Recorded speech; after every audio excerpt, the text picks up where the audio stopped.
Hey guys, what's up? It's Rob Zoppa coming to you from Winnipeg, Canada.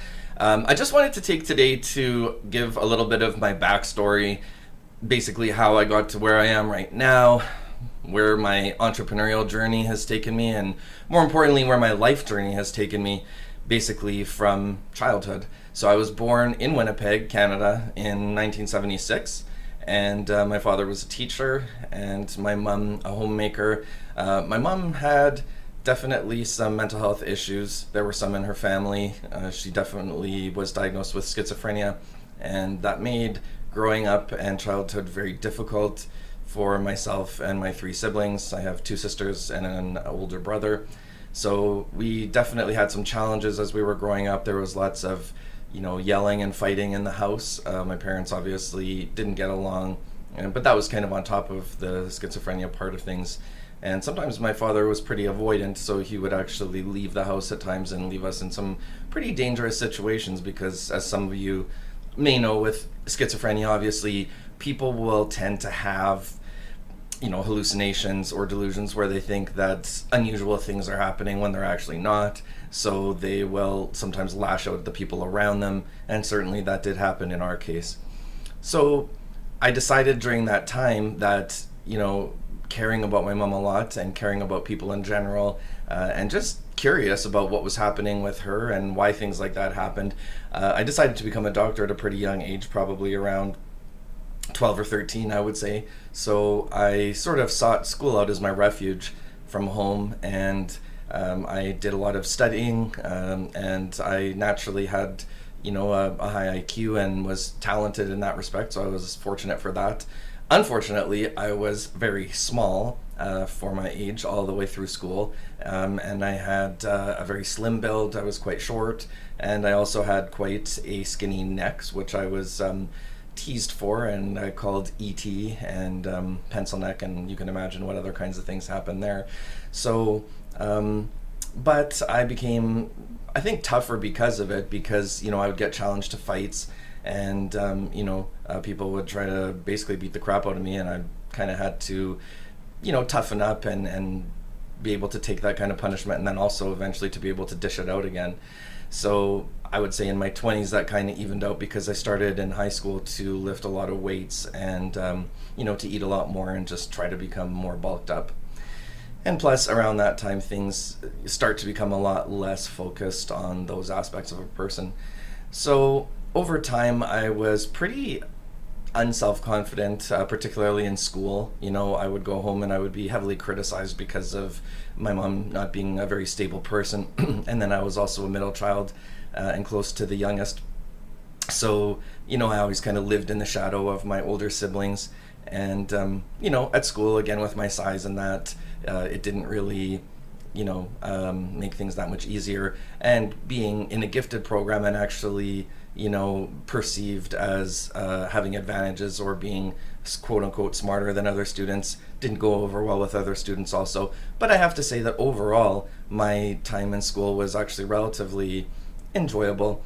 Around the age of maybe 14 or 15, when my mom's illnesses were at their worst and she was kind of preventing me from really socializing much or anything, I did feel quite suicidal, and I just wondered what the point of going on was. And I remember talking to my younger sister about that quite a bit, and we sort of turned to each other for strength, and so that was a good thing.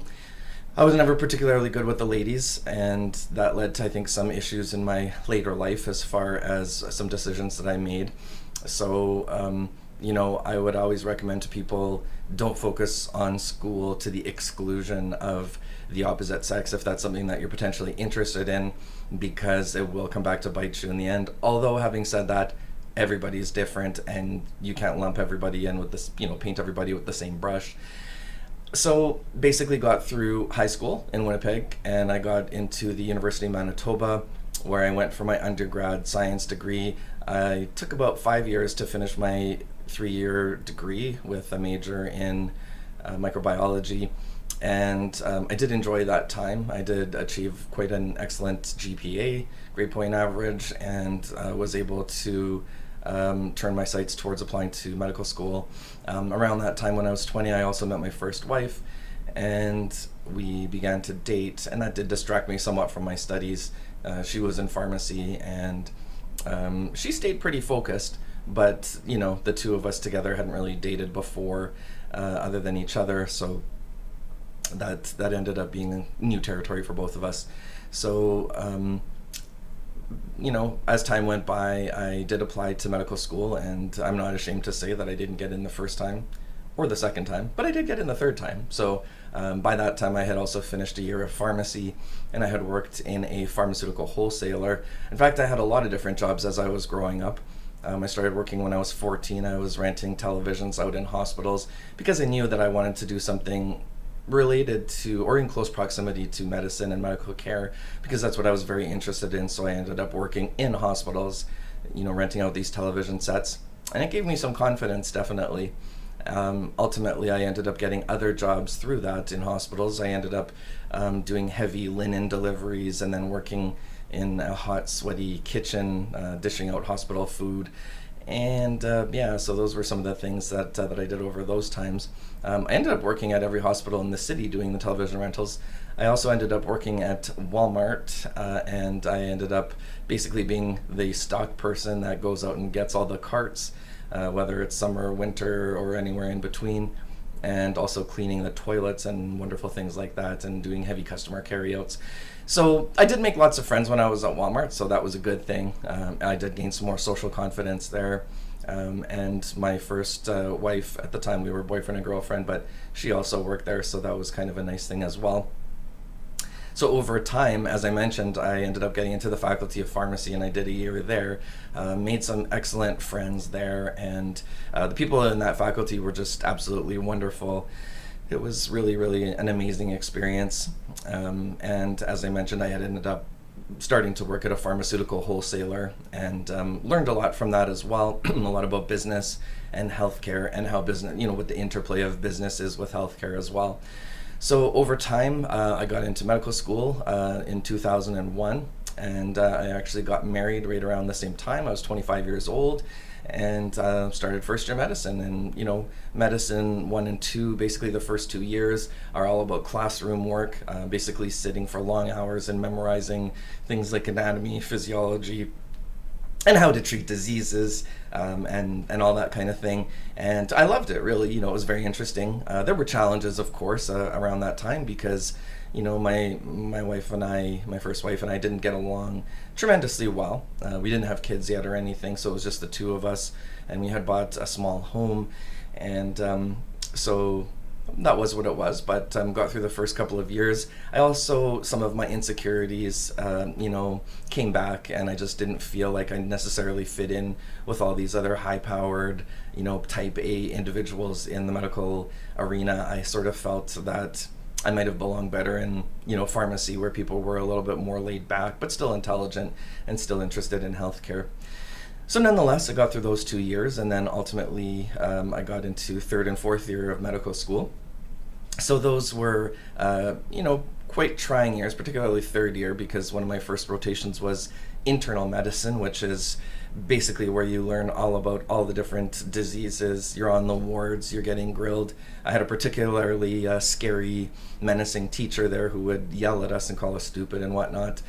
You hear about these things from medicine, teaching of medicine, in previous times, but evidently this gentleman was still, I don't know, I guess almost in like the caveman type region of time.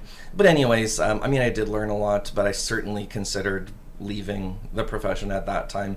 But I managed to struggle my way through, passed all my rotations, and found psychiatry actually in particular very interesting, and would have become a psychiatrist if the residency program wasn't so long. So after I finished fourth year, I ended up going into family medicine residency at the St. Boniface Hospital in Winnipeg, because it was a bit of a shorter residency, but also I couldn't see myself necessarily specializing in one specific area of medicine. I had an interest in all different areas of medicine, as is, the case in my life. I find it's very difficult for me to focus on one specific thing. I find that I would get bored if I did that, so I have to sort of keep a breadth of options open in whatever I'm doing, and that applies to my business life now as well. So I ended up graduating from the Department of Family Medicine with a residency in family medicine. And I started a full-service family practice in Selkirk, Manitoba, which is a smaller town of about 10,000, about half an hour north of Winnipeg. And the town is quite a blue-collar town, as many of them are in Manitoba, our province in Canada. And there's a lot of steel workers in that area. That's a very major industry there. And there's also a lot of retirees, a lot of elderly people, particularly in the beaches areas around the two lakes that are close by to that area, and a lot of retired people. So a lot of people over 60 or 70 that were in my practice. My practice tended to gravitate towards definitely people with complex medical needs, as well as psychosocial issues. So a lot of people that were quite poor, weren't financially well off at all. A lot of people that had mental illness, and a lot of people that had social issues with family breakdown, abuse, all those kinds of issues. And again, lots of people that had multiple chronic illnesses or were addicted to different medications. And that was sort of my special focus. Was, I had a very soft spot for the underdog, for the people that were thought of as less than in the population, and a lot of doctors turned their backs on these people, which made me very angry and made me very much want to help them. So I ended up practicing medicine in Selkirk for 14 years, and I ended up increasing the breadth of my focus of medicine and family medicine there. And that was the nice thing about practicing in a small town, was that you could really, you didn't have to focus on one specific area. You could do a lot of things that people in larger cities can't necessarily do as physicians, because there's other specialists that do those things. So I was able to do everything from in-office care, psychotherapy, to medication titrations, minor procedures, surgical OR assists in the operating room. I caught babies for a period of time, and I did some basic newborn care. And I also did some dialysis, where I helped, as the physician on call for the renal program, which is where people's kidneys have shut down. I also helped to start the inpatient hospital care program, the hospitalist program. I was the first physician that was hired onto that team, and I helped recruit several other physicians, ultimately leaving in about 2016, I believe, from that post. So very, very, interesting things. I was exposed to a lot of different people. I ended up having a tremendous reputation. People would, that were starting their careers would come in and say, "Whoa, you're Dr. Zoppa. This is such an amazing thing to meet you. I have so much respect for you from everything I've heard. I just hear your name all the time. You're so widely recognized." And that was a really nice feeling, I have to say, and particularly in the past, where I've struggled with some, imposter syndrome, or, the feeling that I was less than other people. That was, it was a nice boost, but it was just, professionally as well. It was just nice to know that I was recognized for the many, many, many hours that I put in. I would generally, oftentimes, start at 7 o'clock in the morning, maybe doing, my inpatient care, maybe doing an OR assist or something like that, see patients all day, and then sometimes get called for another OR in the evening. And then sometimes, if there was no emergency room staff after that, I would fill in the emergency department as well, all the while being called off to, again, emergencies on the ward to do procedures, or, to the dialysis unit if there were renal people that were in trouble. So very, very interesting, course to my career. Over time, I did, I had 2 children with my first wife, and they were born in 2009 and 2006, and love of my life, beautiful girls, but by about 2010, unfortunately, or 2011, I was feeling somewhat trapped and unappreciated. And I can see now that I look back that it was my own fault. I just had taken on way too much, and I expected way too much of my first wife, and there were compatibility issues as well, but I could say definitely that medicine had a hand in that, and certainly my own misjudgment of my ability to juggle all these things was an issue as well. So ultimately, we ended up separating in 2011, and we ended up getting divorced in 2016. I met a nurse that was a few years older than me in Selkirk, and she was originally on the surgical ward and then ended up going to the medical ward. We got along very, very well, and we ended up starting a relationship. We ended up having a baby back in 2010 as well, and then we also had a little girl in 2017. We got married in 2018, and now as I am talking about all this in September of 2022, we certainly have our issues, but we're still married at this point. And of course, my son is now 12 from that marriage, and my daughter is turning 5 in a couple of weeks. She's in kindergarten, so that's exciting. And then my first two kids are 13 and 16. So that's kind of where things ended up there. So over time, as I began to get quite burned out and frustrated, and felt that with my first divorce and getting together with a nurse from Selkirk, I just felt like I was being judged quite a bit. And it's a small town, and there's a lot of gossip that goes around. And so I ended up having issues with that, and just again starting to get that feeling that I was less than, or that I was being judged. And for a person with my personality complex, probably not the best thing to have happen. So I ended up starting to fall down a bit that way, and I think just with also the crushing amount of work that I had put on myself, it really ended up being my downfall. Started to cause some problems with my second marriage as well, and I wasn't seeing any of my kids nearly as much as I should be. I unfortunately around that time got addicted to some medications that were some sedatives and some pain medications, and that became an on and off problem for several years. I should mention that I was also doing some administrative work and also some work on the pharmaceutical committee, and also some teaching of residents and students. The teaching part of it was definitely a highlight for me. Unfortunately, I ended up being having less patience than I could have with some of my students and residents, so ultimately I ended up not being able to take them anymore, and this was close to the time that I really went into burnout mode in my practice. So the other issue that I had with my practice was that I was just too kind to people, and if they wanted time off work, I gave them time off work. Not really many questions asked. I could see that they were struggling potentially for whatever reason, so I would write them notes. Also, people that wanted narcotics, I had a soft spot for them, and I ended up overprescribing. So I started off getting into some trouble with my college, the College of the College of Physicians and Surgeons in Manitoba, for that reason.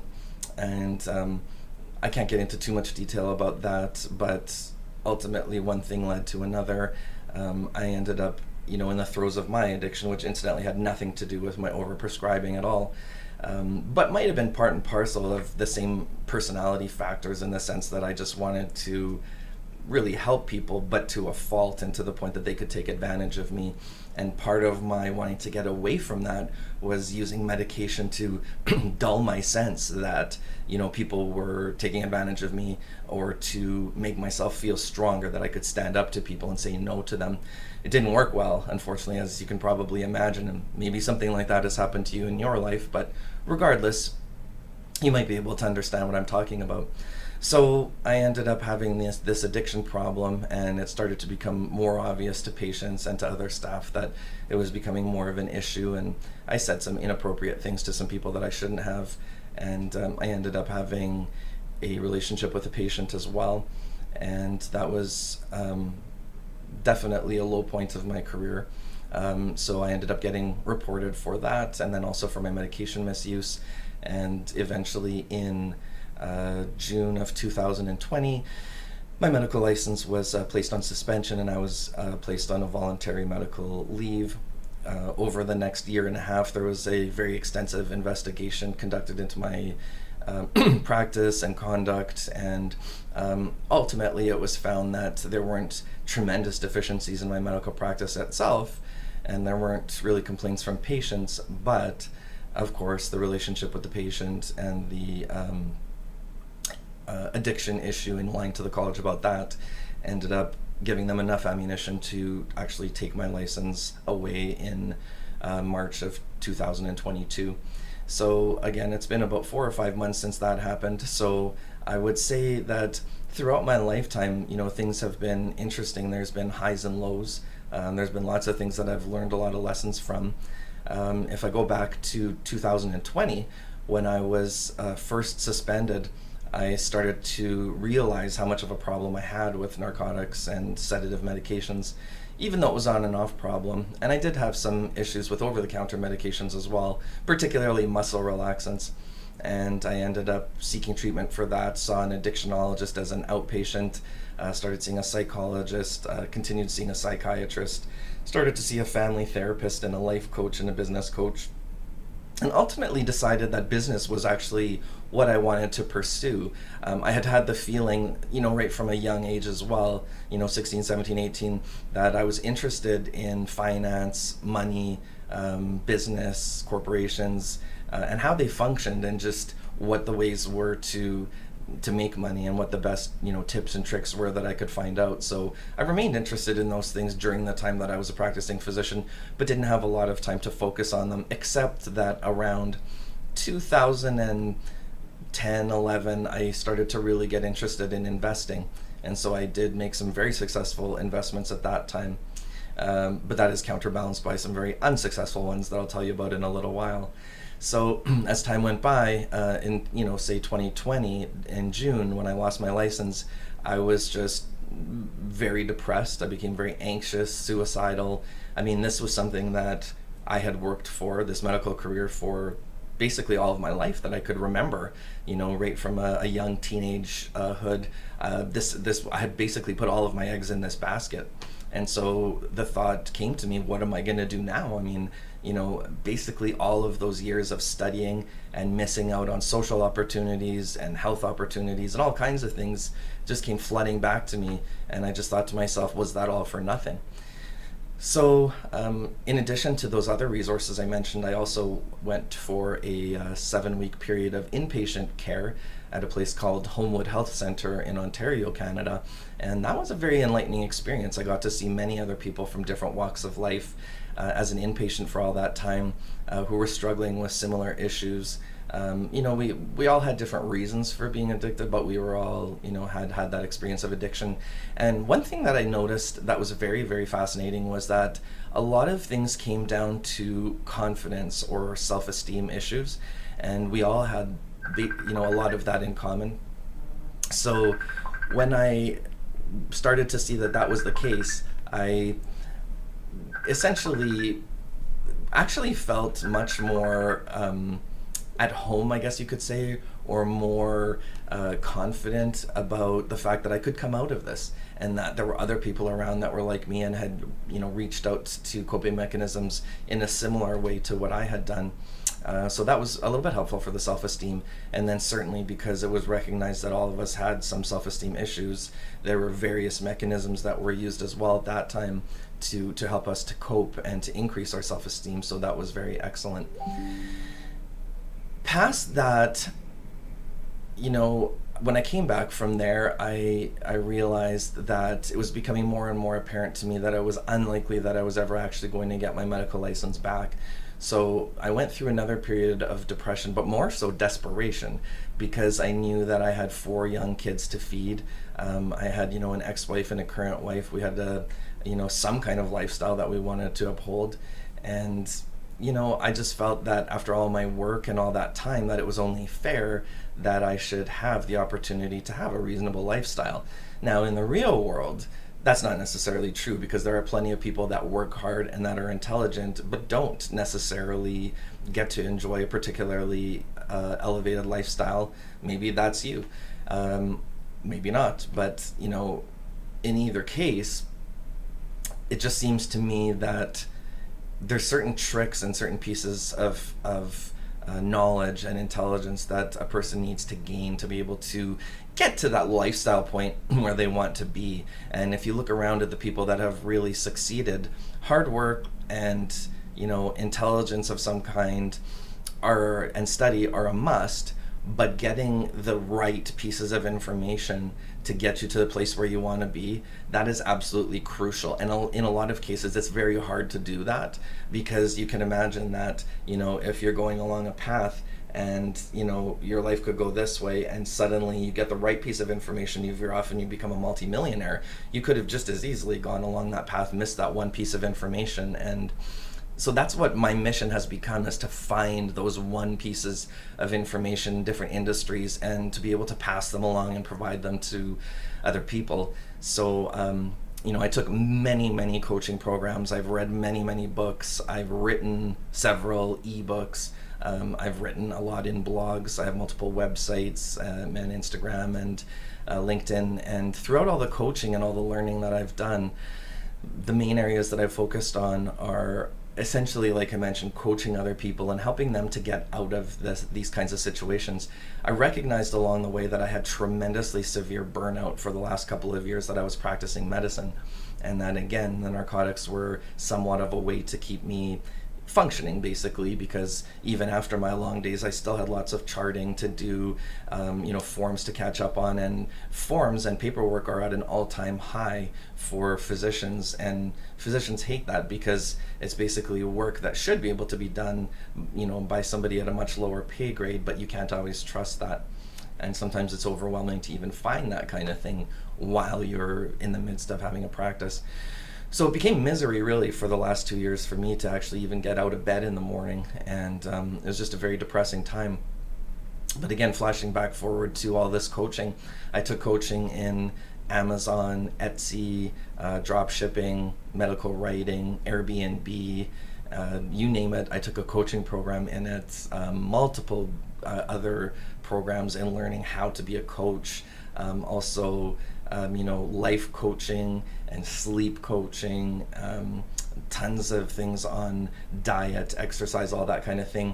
One other thing that I forgot to mention was that while I was a practicing physician, I also obtained an extra board certification from the United States in obesity management. And at the time, I was one of only 4 people in the entire province of Manitoba that had that designation. So I wish that I could have had more time to use that. I also did take a course when I was still practicing in aesthetic medicine, and my wife took that same course, so we were both given the certification to become certified Botox or neuromodulator and filler injectors, so we could do filler on lips and the face and Botox for wrinkles and migraines and different things. So unfortunately, again, this was a huge loss because I invested a lot of time, energy, and money into developing and furthering my education during the time that I was a physician, and then once the license was gone, it was all gone.